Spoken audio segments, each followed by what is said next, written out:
ശബരിമലയിലെത്തി അയ്യപ്പനെ വണങ്ങുന്ന തമിഴ് നടന്മാരായ രവി മോഹന്റെയും കാർത്തിയുടെയും ദൃശ്യങ്ങളാണ് ഇപ്പോൾ സോഷ്യൽ മീഡിയയിൽ ആകെ നിറയുന്നത്.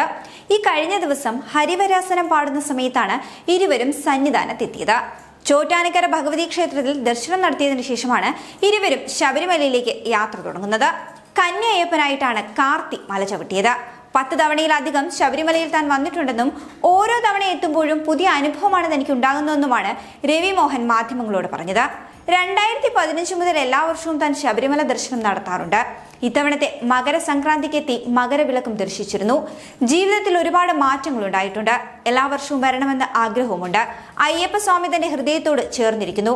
തനിക്ക് സാധിക്കുന്ന കാലത്തോളം എല്ലാ വർഷവും ഉറപ്പായും ശബരിമലയിൽ എത്തുമെന്നാണ് രവി മോഹൻ പറയുന്നത്. ഹരിവരാസനം കേൾക്കുമ്പോൾ ദർശനം നടത്തുവാൻ സാധിച്ചത് സൗഭാഗ്യമാണെന്നാണ് നടൻ കാർത്തി പ്രതികരിച്ചത്. എല്ലാ വർഷവും ഇനി തൊട്ട് വരണമെന്ന് തോന്നുന്നുവെന്നും ഒരുപാട് സന്തോഷമുണ്ടെന്നും ഇനി മകരജ്യോതി കാണാൻ വരണമെന്നാണ് തന്റെ ആഗ്രഹമെന്നുമാണ് കാർത്തി പറയുന്നത്.